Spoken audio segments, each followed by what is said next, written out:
असलामुअलैकुम दोस्तों तो मित्रों। ਅੱਜ ਮੈਂ ਇੱਕ ਨਈ ਤਾਰੀਰ ਨਾਲ ਆਪ ਦੀ ਖਿਦਮਤ ਵਿੱਚ ਹਾਜ਼ਰ ਹਾਂ। ਸਰਦੀ ਬਹੁਤ ਹੈ, ਘਰ ਤੋਂ ਨਿਕਲਣਾ ਵੀ ਮੁਸ਼ਕਲ ਹੋਇਆ ਹੈ। ਇੱਕ ਜ਼ਮਾਨਾ ਆ ਜਿਸ ਦੌਰ 'ਚ ਅਸੀਂ ਪੜ੍ਹੇ ਹਾਂ, ਕਿਤਾਬਾਂ ਮੁਫਤ ਮਿਲਦੀਆਂ ਆ, ਸਕੂਲ ਭੇਜਦੇ, ਵਰਦੀਆਂ ਮੁਫਤ ਮਿਲਦੀਆਂ ਆ,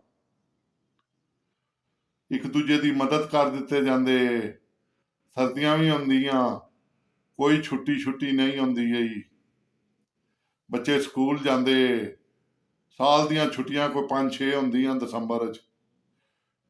ਤੇ ਅੱਜ ਕੱਲ੍ਹ ਵੀ ਸਰਦੀ ਦੇ ਹੀ ਉਸੇ ਤਰ੍ਹਾਂ ਦਾ ਦੌਰ ਹੈ, ਕਾਫੀ ਅਰਸੇ ਬਾਅਦ ਆਇਆ ਹੈ। ਹੁਣ ਵਰਦੀਆਂ ਵੀ ਮਹਿੰਗੀਆਂ ਨੇ, ਸਕੂਲਾਂ ਦੀਆਂ ਕਿਤਾਬਾਂ ਵੀ ਮਹਿੰਗੀਆਂ ਨੇ, ਮਗਰ ਸਕੂਲਾਂ ਦੇ ਜਿਹੜੇ ਨੇ ਹਰ ਬਕਾਇਦਗੀ ਨਾਲ ਫੀਸ ਲੈਂਦੇ ਨੇ ਪਏ, ਕਿਉਂਕਿ ਹੁਣ ਪ੍ਰਾਈਵੇਟ ਸਕੂਲ ਹੋ ਗਏ ਨੇ। ਗੌਰਮੈਂਟ ਨੇ ਆਪਣੇ ਸਕੂਲਾਂ ਦਾ ਤਾਂ ਬੇੜਾ ਹੀ ਗਰਕ ਕਰ ਦਿੱਤਾ ਹੈ। ਕੁਝ ਟੀਚਰਾਂ ਨਾਲ ਉਹਨਾਂ ਦਾ ਉਸਨੇ اخلاق ਇਤਨਾ ਅੱਛਾ ਹੈ ਸਰਕਾਰੀ ਸਕੂਲਾਂ ਨਾਲ ਕਿ ਜਲਸੇ 'ਚ ਖੜਨਾ ਹੈ ਤਾਂ ਉਹਨਾਂ ਨੂੰ ਲੈ ਜਾਓ, ਜਲੂਸਾਂ 'ਚ ਖੜਨਾ ਹੈ ਤਾਂ ਉਹਨਾਂ ਨੂੰ ਲੈ ਜਾਓ, ਇਲੈਕਸ਼ਨ 'ਚ ਖੜਨਾ ਹੈ ਤਾਂ ਟੀਚਰਾਂ ਨੂੰ ਲਾ ਦਿਓ, ਉਹਨਾਂ ਨੂੰ ਨਾ ਪੈਸੇ ਦਿਓ ਨਾ ਕੁਛ, ਫੈਂਟੀ ਲਾਣੀ ਹੈ ਤਾਂ ਟੀਚਰਾਂ ਨੂੰ ਲਾ ਲਓ। ਮਜ਼ਲੂਮ ਤਬਕਾ, ਬਲਕਿ ਹੁਣ ਤਾਂ ਮੈਂ ਅਰਜ਼ ਕਰਾਂਗਾ ਸਾਰੀ ਆਵਾਮ ਹੀ ਮਜ਼ਲੂਮ ਹੈ। ਉਹ ਕਿਸ ਤਰ੍ਹਾਂ ਕਿ ਸਰਦੀ ਤੋਂ ਬਚਾਉਣ ਵਾਲਾ ਲਿਬਾਸ ਵੀ ਮਹਿੰਗਾ ਹੋ ਗਿਆ। ਉਹ ਲੰਡੇ ਚੋਂ ਜੈਕਟ ਲੈਣੀ ਹੈ ਨਾ ਜਿਹੜੀ, ਉਹ ਵੀ 2000 ਦੀ ਹੈ। ਮੈਂ ਵਡਿਆਈ ਨਹੀਂ ਕਰਦਾ, ਇਹ ਮੈਂ ਜੈਕਟ ਜਿਹੜੀ ਪਾਈ ਹੈ ਨਾ, ਇਹ ਵਾਲੀ, ਇਹ ਜਿਹਦੇ ਵਿੱਚ ਬੈਠ ਕੇ ਮੈਂ ਵੀਡੀਓ ਬਣਾ ਰਿਹਾ, ਇਹ ਮੈਂ ਪੂਰੇ 2000 ਦੀ ਦਈਏ। ਬਲੀਵ ਮੀ, ਸਿਰਫ ਸਰਦੀ ਤੋਂ ਬਚਣੇ ਵਾਸਤੇ ਹੀ। ਤਾਂ ਕਦੇ ਮੈਂ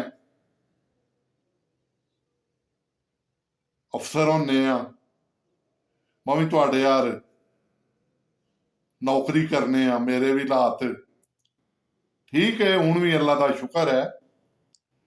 ਤਾਂ ਮੈਂ ਆਨਿਆ ਲੰਡੇ ਦੇ ਕੱਪੜੇ ਨਹੀਂ ਪਾਣੇ, ਨਵਾਂ ਕੋਟ ਸਵਾਣਾ, ਨਵੀਂ ਪੈਂਟ ਲੈਣੀ ਹੈ। ਤਾਂ ਹੁਣ ਹਾਲਾਤ ਹੋਣ ਜੇ ਸਰਦੀ ਤੋਂ ਬਚਣ ਵਾਸਤੇ ਨਾ, ਲੰਡੇ ਦੀਆਂ ਇੱਕ ਨਹੀਂ, ਇੰਗਲੈਂਡ ਦੀਆਂ 2-2 ਜੈਕਟਾਂ ਰੱਖੀਆਂ। ਇੱਕ ਅੱਜ ਤੋਂ 2 ਸਾਲ ਪਹਿਲਾਂ ਖਰੀਦੀ ਗਈ, ਇੱਕ ਇਹ ਹੈ। ਆਪਣਾ ਆਪ ਸਾਰਿਆਂ ਨੂੰ ਪਤਾ ਹੁੰਦਾ ਹੈ,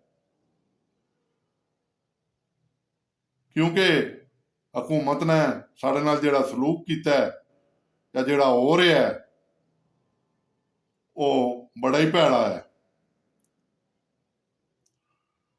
ਸਭ ਕੁਝ ਮਹਿੰਗਾ ਕਰਨ ਦੇ ਨਾਲ 2 ਸ਼ੋਬੇ ਹੁੰਦੇ ਨੇ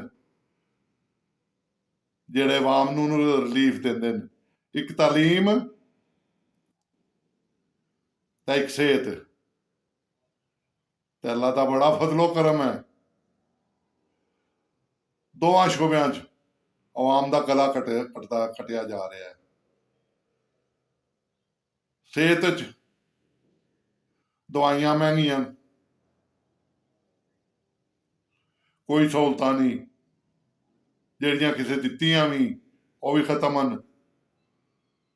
ਤਾਂ ਮਹਿੰਗਾਈ ਇਤਨੀ ਹੈ, ਜੇ ਸਰਦੀ ਆਈ ਹੈ ਤਾਂ ਕੱਪੜੇ ਪਾਉਣ ਵਾਸਤੇ ਲੋਕਾਂ ਕੋਲ ਪੈਸੇ ਨਹੀਂ ਹਨ, ਕਿਉਂਕਿ ਤਾਲੀਮ ਨੂੰ ਅਗਰ ਜਾਰੀ ਰੱਖਦੇ ਉਸੇ ਤਰ੍ਹਾਂ ਹੀ ਤਾਂ ਫਿਰ ਜ਼ਗੀਰਦਾਰਾਂ ਨੂੰ, ਵਡੇਰਿਆਂ ਨੂੰ, ਸਨਅਤਕਾਰਾਂ ਨੂੰ ਤਾਂ ਸਟੈਬਲਿਸ਼ਮੈਂਟ ਨੂੰ,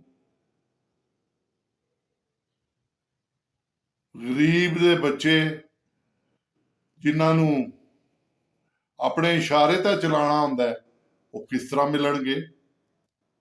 ਇਹ ਥੋੜਾ ਜਿਹਾ ਸ਼ਊਰ ਆਇਆ ਕੌਮ ਨੂੰ। ਕੁਝ ਭੱਟੋ ਨੇ ਦਿੱਤੇ ਆ ਤਾਂ ਕੁਛ ਇਹਨਾਂ ਦਿੱਤਾ ਤੇ ਵਡੇਰਿਆਂ ਨੂੰ, ਸਨਅਤਕਾਰਾਂ ਨੂੰ, ਸਟੈਬਲਿਸ਼ਮੈਂਟ ਨੂੰ ਮੁਸੀਬਤ ਬਣੀ ਹੋਈ ਹੈ।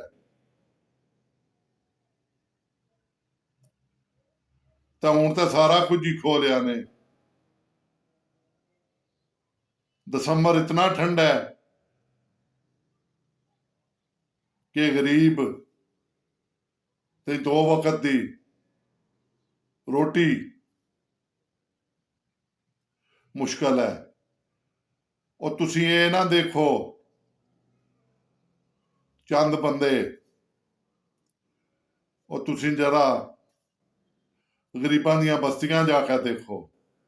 ਉਹ ਜਿਹੜੇ ਤੁਹਾਡੇ 80-90 ਤੋਂ ਗੁਰਬਤ ਦੀ ਲਕੀਰ ਤੋਂ 80-90% ਥੱਲੇ ਜ਼ਿੰਦਗੀ ਗੁਜ਼ਾਰ ਰਹੇ ਨੇ, ਉਹ ਤੁਸੀਂ ਉਹਨਾਂ ਨੂੰ ਦੇਖੋ। ਉਹ ਮੇਰੇ ਦੋਸਤੋ, ਉਹ ਗੌਰਮੈਂਟ ਨੇ ਕੁਝ ਨਹੀਂ ਦੇਣਾ, ਉਹ ਇਹਨਾਂ ਮਹਿੰਗਾਈ ਦੇਣੀ ਹੈ। ਇਹ ਅੱਗੋਂ ਫੇਰ ਹੋਰ ਵਧਣਗੀਆਂ ਚੀਜ਼ਾਂ। ਤਾਂ ਮੈਂ ਹੱਥ ਜੋੜ ਕੇ ਸਭ ਅਸੀਅਤ ਜਿਹੜੇ ਨੇਕ ਬੰਦੇ ਨੇ, ਜਿਹੜੇ ਆਦੇ ਨੇ ਔਰ ਜਿਨ੍ਹਾਂ ਦਾ ਈਮਾਨ ਹੈ, ਔਰ ਜਿਹੜੇ ਮੇਰੇ ਪਿਆਰੇ ਨਬੀ ਦੇ ਅਸੂਲਾਂ ਤੇ ਅਮਲ ਕਰਦੇ ਨੇ ਹੁਣ ਤੱਕ ਵੀ, ਉਹ ਗਰੀਬਾਂ ਦੀ ਮਦਦ ਕਰੋ। ਉਹਨਾਂ ਨੂੰ ਰੋਟੀ ਰੋਜ਼ੀ ਦਾ ਪੁੱਛ ਲਿਆ ਕਰੋ। ਉਹ ਹਮਸਾਇਆਂ ਨੂੰ ਪੁੱਛ ਲਿਆ ਕਰੋ। ਉਹ ਆਪਾਂ ਨੂੰ ਰੋਟੀ ਅੱਧੀ ਖਾ ਲਿਆ ਕਰੋ। ਜਿਤਨਾ ਹੋ ਸਕਦਾ ਹੈ ਗਰੀਬਾਂ ਦੀ ਮਦਦ ਕਰਿਆ ਕਰੋ। ਉਹ ਬੜੀ ਠੰਡ ਹੈ ਤੇ ਆਵਾਮ ਜਿਹੜੀ ਹੈ ਉਹ ਬੜੀ ਮੁਸ਼ਕਲ 'ਚ ਹੈ। ਬੜੇ ਸਫੇਦ ਪੋਸ਼ ਵੀ ਮੁਸ਼ਕਲ ਹਨ।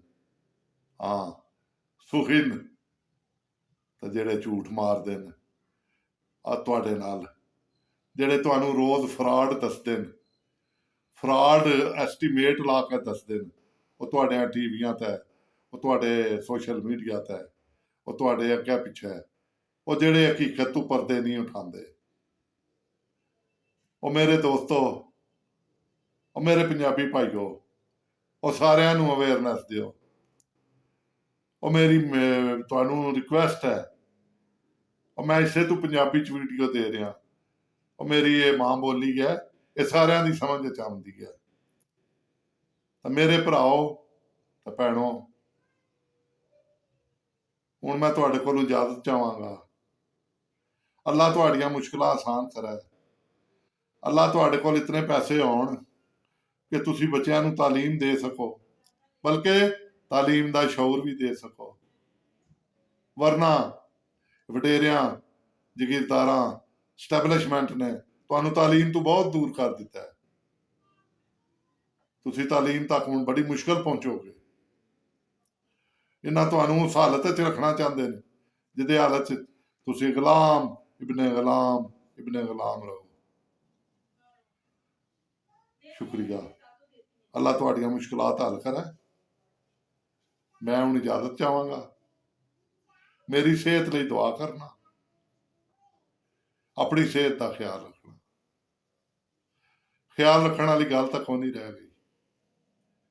ਪਰ ਮੇਰੇ ਭਰਾਓ ਤੇ ਭੈਣੋ, ਅੱਲਾ ਤੁਹਾਡਾ ਹਾਮੀ ਓ ਨਾਸਰ ਹੈ। ਅਗਰ ਵੀਡੀਓ ਚੰਗੀ ਲੱਗੀ ਹੈ ਤਾਂ ਮੇਰੇ ਚੈਨਲ ਨੂੰ ਲਾਈਕ ਤੇ ਸਬਸਕ੍ਰਾਈਬ ਕਰ ਲਓ ਤਾਂ ਬੈਲ ਆਈਕਨ ਤੇ ਕਲਿੱਕ ਕਰ ਦਿਓ। ਮੈਂ ਤੁਹਾਨੂੰ ਇਹੋ ਜਿਹੀਆਂ ਤੁਹਾਡਿਆਂ ਮਸਲਿਆਂ ਦੀਆਂ ਛੋਟੀਆਂ ਛੋਟੀਆਂ ਵੀਡੀਓ ਤੁਹਾਨੂੰ ਦਿੰਦਾ ਰਵਾਂਗਾ ਜਿੱਥੇ ਤੱਕ ਮੇਰੀ ਜ਼ਿੰਦਗੀ ਹੈ। ਸ਼ੁਕਰੀਆ ਮੇਰੇ ਦੋਸਤੋ। ਅੱਲਾ ਹਾਫਿਜ਼।